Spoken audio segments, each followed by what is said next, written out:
All right. Good afternoon, New York City, Boston, Northeast. Thank you so much for being here. I have the distinguished honor of welcoming and hosting our very next guest, who needs no introduction, but I will give him one.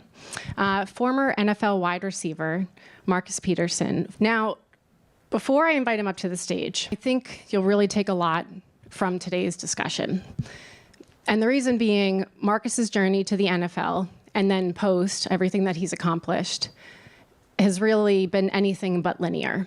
And when I say anything but linear, he's received no so many times. No, we don't think you're going to make it to the NFL.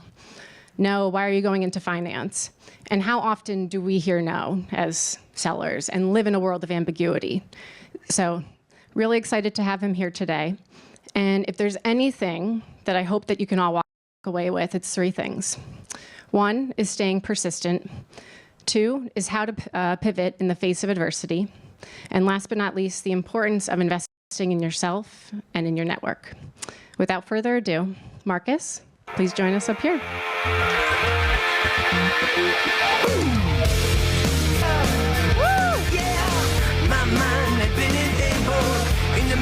Wow. Look at us. All right. Finally doing it. Also, I know, and we're in New York, so I hope some of you guys can enjoy the Entourage theme song. I hope so. We'll circle back to that later, too, as well. But so you have been in the NFL entrepreneur. He's also an actor. Anyone see All-American on the CW? Yes.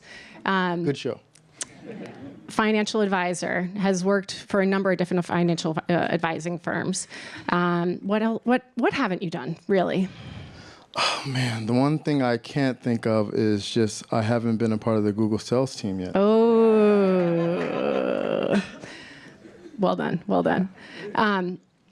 So you're probably wondering, too, to the team, how we got here today. Very interesting point. But before we do this, my parents would be so ecstatic if I can take a picture. For mom and dad? Yeah, would that be okay? Can we do a selfie? A selfie? Yes. They're waiting for me to get off the stage. It's like, oh, well. Oh. Perfect. Woo! One for mom and dad. Yeah. So how we got here today. Do you guys remember this email that came out a couple of weeks ago? So Daily Insider, do you want to take it, or do you want me to do an introduction into how we You're got doing connected? so well, so either or works. Okay. All right. So saw this email come through a couple weeks ago. That's Marcus on top, and then this is Malar Patel on the bottom left, right behind Marcus. It's an incredible story about how Malar, who is actually a Googler, shout out to Malar, who wasn't able to join us here today. Thank you so much for being here. Thank you for having me. Yeah. Appreciate it. Any other context that you want to add to this? Yeah, so we'll get more into the dialogue here, but when I was reached out, because you guys have obviously you guys know the Daily Insider, one of your colleagues reached out. Actually, he was in Australia, in the Malar. So how Malar and I connected, that picture there, yeah, you can see it. That was at the Super Bowl this year in Vegas. So Google has a platform where they go for veterans and transitioning NBA, NFL, MLB players. So that's where I met Malar. If you guys know him, he's a great individual. And that's Nick standing next to him in the black Google shirt. So I got connected with that, but we'll dive in a little bit more how I got into the tech sector. But it's a great program and a liaison of how they're connecting individuals, and that aligns with Google's culture. And it really helps after coming out of sports leagues. One thing I just learned earlier, and you might be able to talk to it better than I can, but NFL, not, what was it again? Yeah, so I was asking her earlier. So it's the National Football League, but for some it's called Not For Long. So that's, some initials of it is different, so it depending on how you look at it. But you're just understanding, like, whatever you're doing, whether it's college for 4 years, college for 5 years, college for 1 year, it doesn't last for long. So we're here, put on earth for a small amount of time, but what we do at this time is what really it's all about. So why we say not for long, because the average for a basketball player, football player, baseball player, track, whatever sport you're in, is probably like roughly that 2 to 4 year mark. So what you do with, and I always call it a candy store. So when you're ever in the candy store, you have to get as much candy as you can, because that's going to pillar you off for your next ventures. Awesome. All right. So let's start from the beginning and take the team through how you actually got to the NFL. So born and raised in Inglewood, California, and love basketball. Yes. So to go into that, so I still am to this day, a very big basketball fan. So if anyone knows Kobe Bryant, being from Los Angeles, so anyways, I was very big in basketball. So everybody was getting taller. Obviously, I was getting wider.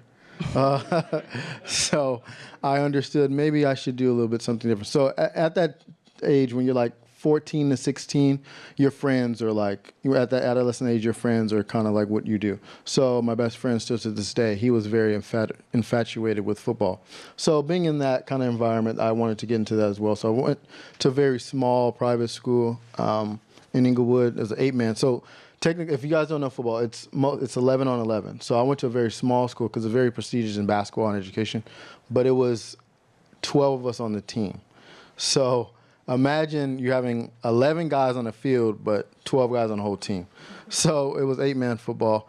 It was very interesting, but very humbling as well, for sure. And that was in 10th grade that he picked up football. Yes. So as I said, everybody, I don't know what it is it genetics or something? Every summer when someone gets in the 8th or 10th grade, they get taller. So I came back to school that September trying to figure out what was going on with me. So after joining or starting to play in 10th grade, when did it click and when was the moment you're like, wait a minute, I can do this? That's a good question. So going back to when I was staying with my friends, I was kind of doing what my friends were doing at the time. So I went to school actually not too far from here in Pennsylvania. So it didn't click. It was more of a hobby type thing of, it's college, get away from home, blah, blah, blah. But when it clicked for me of wanting to really take it serious, I'll never forget, I was at USC training in the off seasons. And there was a NFL quarterback at the time. And he asked me after the workout, he was like, hey, so what team do you play for? And I'm thinking, just whatever. But he was implementing that, what NFL team do you play for? So right then and there, that's when it clicked like, wow, Marcus, this is something you could take a little bit serious. So he gave me those encouraging words of, hey, man, you got some skill. You could keep working hard. You can do it. I'll never forget, it was summertime. I was going into my junior year of college. I said, okay, Marcus, let me alter my perception on what can be versus what is. So that's when it clicked for me. So ever since then, that junior year and that senior year, and it's interesting because right then and there, all I thought about was not tech as some of us, but watching film and embedding myself into the culture of football. So I would be watching film all the time. Like that would be my Netflix. Like really learning the system and understanding football. I remember going on dates thinking about football and Sunday, and it was interesting. But what I'm saying that is I embedded myself into the sport, and then being very positive about it. There's a saying of P plus O equals S. Preparation plus opportunity equals success. So I inherited that for sure. I like that. I might use it. So you went to Seton Hill University in Pennsylvania. So Seton Hall is in Jersey. Okay. Seton Hill. I get that question all the time, but Seton Hill is in Pennsylvania. Yes. So you played at Seton Hill, and did you get drafted right after? No. So I didn't have the ideal college career that I wanted to go because another small liberal arts school.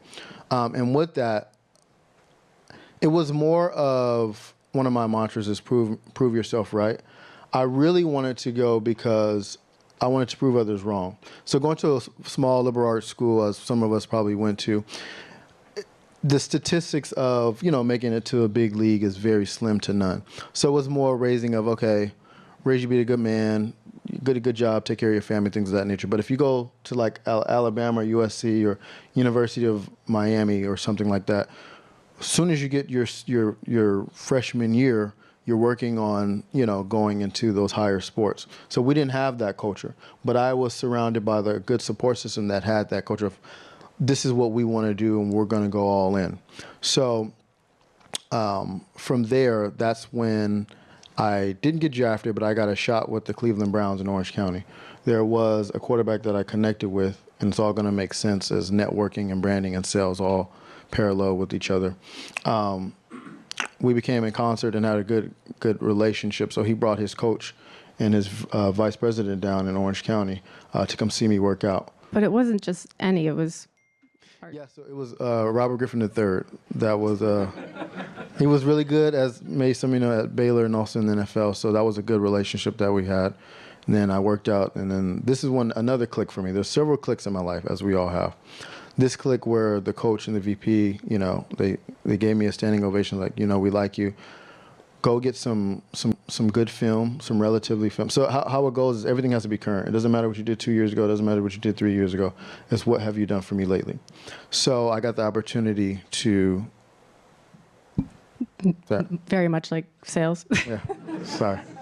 Keep going. So no, I was working at USC at the time as well, and I was training, but I got a message on Facebook.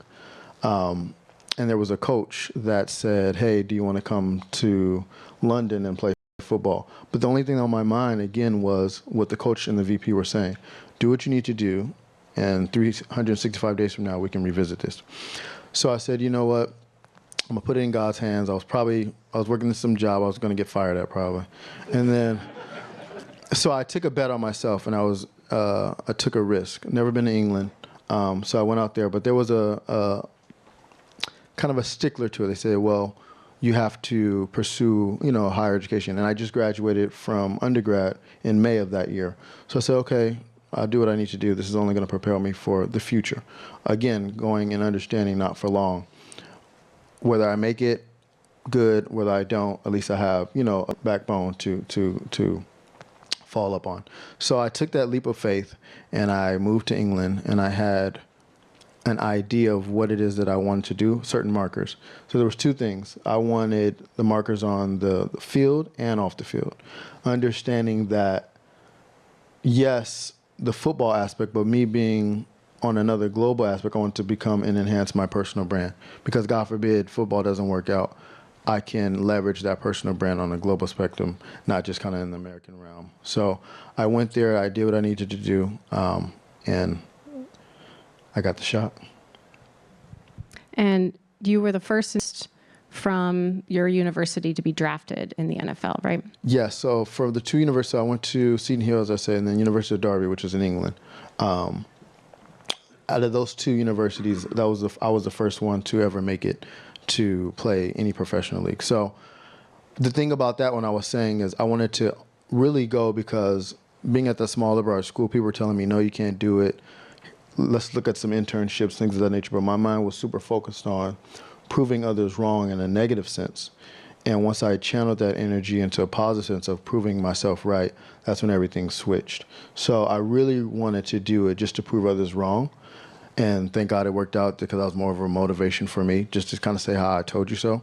But as I got older and started maturing a little bit in that, year and a half span, I started to realize that it was a blessing to make it this far and, put my mind to it, whether we're in sales, culinary arts, or whatever, put my mind to something and get into it. And I want to bring it back to the personal brand for a second. You said your MBA was critical for really focusing on your personal brand. I think you said you did your dissertation as well. Yes. On how important personal brand is within the industry. Can you share how your MBA really shaped that thinking? Yes. So I realized it was an opportunity, like I was saying, on the personal brand side and also the athletic side. So what I really wanted to do, so my dissertation was a 90-page dissertation.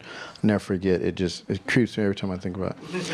But it was on how personal branding can enhance one's career regardless of what industry they're in. If we're in sales here at Google, or we're doing whatever, actor, model, law, things of that, consulting. But having a personal brand, especially in today's internet digital world, you have to put your best foot forward and separate yourself from, your other colleagues to be noticed. So me understanding that, I wanted to put myself in position to excel on both ends. If you look at Ronaldo or, Odell Beckham, regardless of their Michael Jordan, their personal brand, if you turn on the TV right now, I bet you Shaq's on there. So Shaq and his team understands the power of personal branding. So me understanding that early on, before I got there, I wanted to propel myself to build a personal brand. And I always say, as I said earlier, even to this day, My MBA got me in the NFL, and my desire to get in the NFL got me my MBA. So. And when we were talking earlier too, you also underscored the importance of being in Los Angeles. So I know, jumping around a little bit here, right? We're talking about your MBA, but then also when you were in Los Angeles, 1, training, and then 2, with the Los Angeles Chargers. But how did being in LA and around that culture really influence your thinking? Yeah, so being from LA, as you guys know, if you guys are here from New York, LA is so lights, camera, action. So you have to be on it at all times. So me understanding, being kind of like in the industry before, I knew that, no matter where you go, you can always see someone. So I did my due diligence and did my homework. If I'm going somewhere, or for an event, a networking event or award show or something like that, the night before, my homework was to Google who's going to be in the room, what they look like, what problems can I solve in that industry that they're in, and just be noticeable.